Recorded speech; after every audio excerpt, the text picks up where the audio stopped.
Oh, boy. Give me a minute.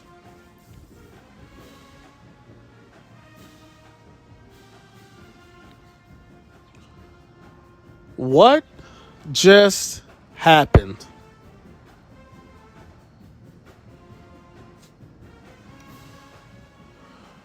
Listen, I gotta be honest with you. In my personal opinion, it is pretty clear to me that from the top down, nobody was ready to play today. I'm just going to say that. In my personal opinion, it is pretty clear no one was prepared to play. The offensive game plan, first of all, what was the offensive game plan?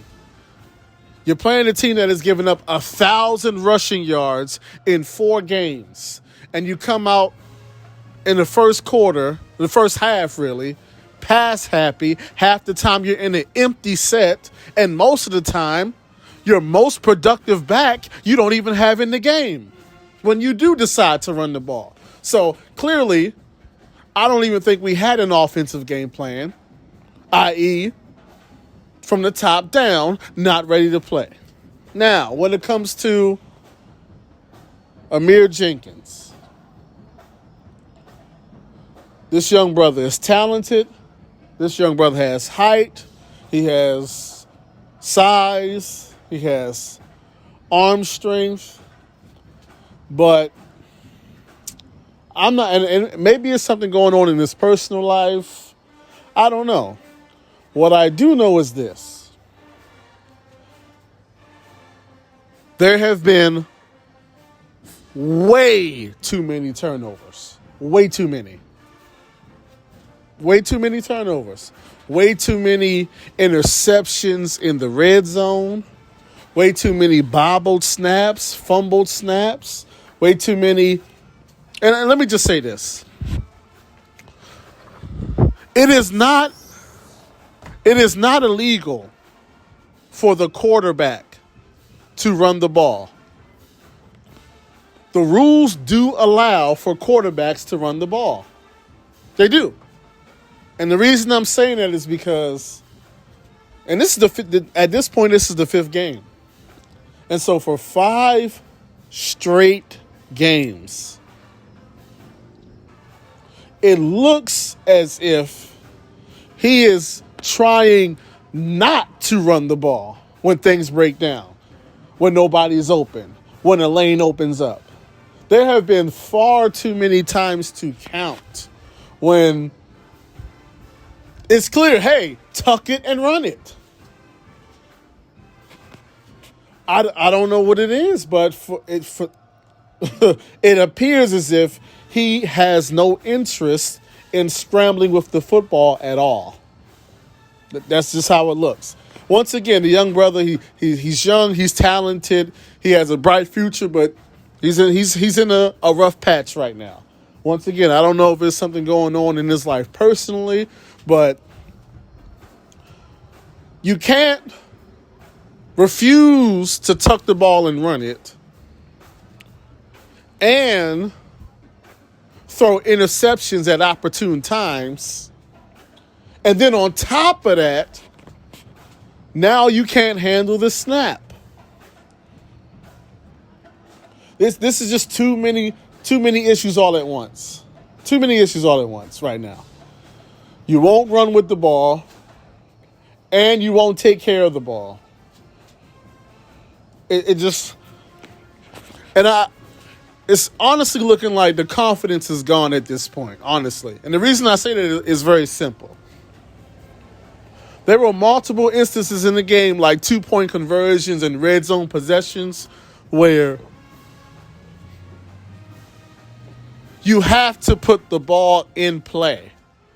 If it gets intercepted in the end zone, it gets intercepted in the end zone. But you have to put the ball in play. It cannot be a situation where you have to at least put the ball in play for us to have a shot to score some points. And you either throw a very uncatchable ball or you throw the ball out of bounds, or you scramble for 2 or 3 yards and run out of bounds. Like it's something is off. Because when it's time to tuck the ball and run the ball, he's not tucking it and running it. But when it is not time to tuck and run, he tucks it and runs for 3 yards and goes out of bounds when it's 4th and 10.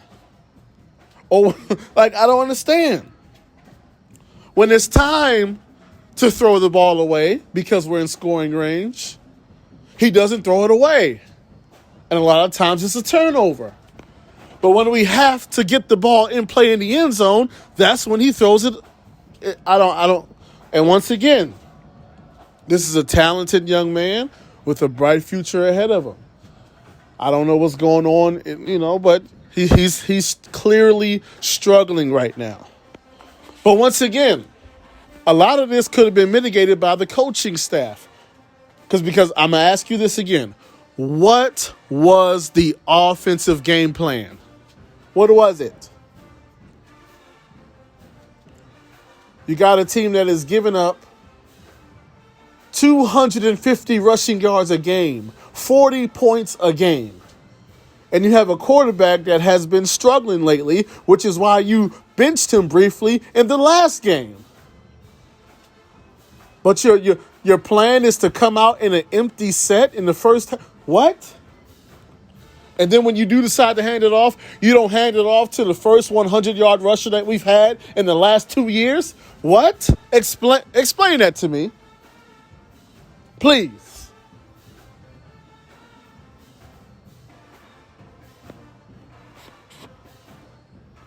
The offensive game plan did not make any sense. On top of that, I've been saying all year, this is the best D2 defense. This is clearly the best HBCU D2 defense by far, in my personal opinion. Where was that today? That's why I said, I don't know if we felt like, because, it's Livingstone. We always beat Livingstone convincingly. That's usually the game where everybody gets their stats and has a good time, and even the backups come in and they make plays. So maybe we just thought, we just going to roll the Bowie State helmets out there. I don't know, but this was the worst defensive performance we've had all year against one of the worst offenses we've played all year. That's the part that doesn't make any sense.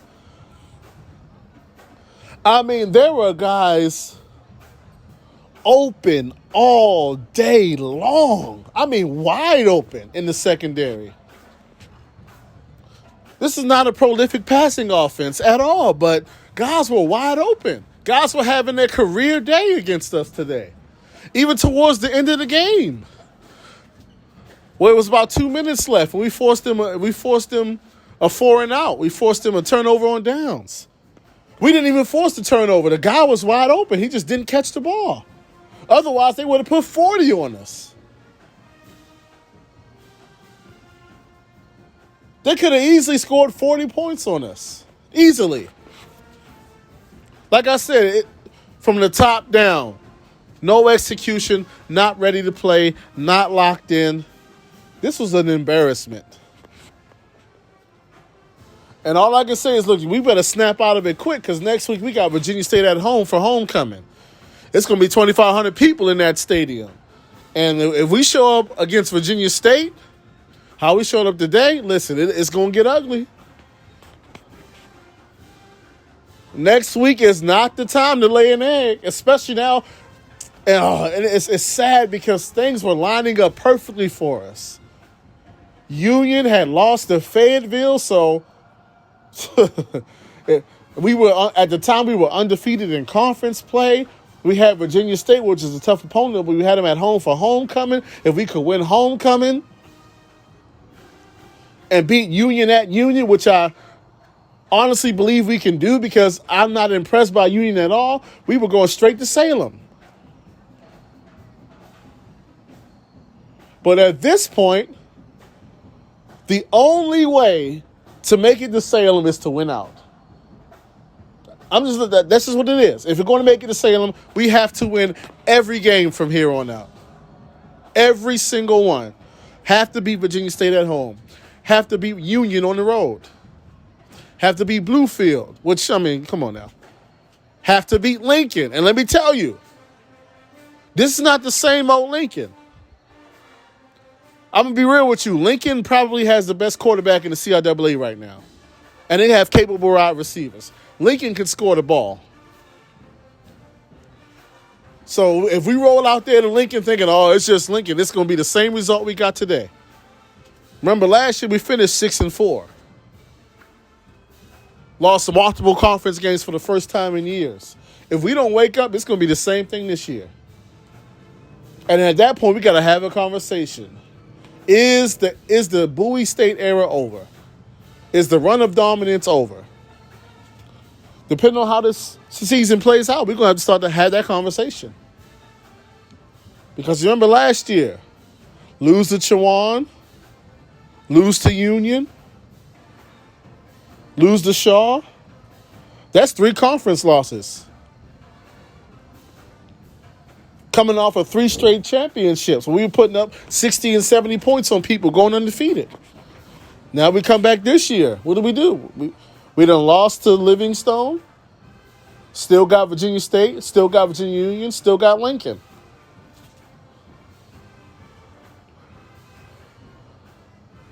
But hey, bad games happen. It's not the end of the world. Bad games happen. And today was a bad game from the top down. Guys were not ready to play. You got to put a lot of that on the coaching staff. You got to get guys ready to play. Guys got to understand, look, at the end of the day, you guys have won, a lot of you guys on this team, you've won as many championships as the Breaking Down with the Bulldogs guy. 0. Amir Hall and them, they were the ones. 3 straight championships, playoff appearances, playoff wins, 2 games away from the D2 National Championship. Up there for the Doug Williams HBCU Player of the Year award. That was Amir and Khalil and all of them. They was the ones doing that.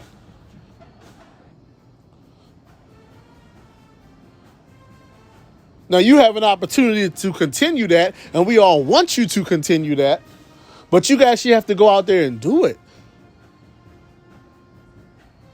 Yeah, it actually has to be proven on the field. And you got to understand, people want to beat you. A lot of people want to beat Bowie State. A lot of people.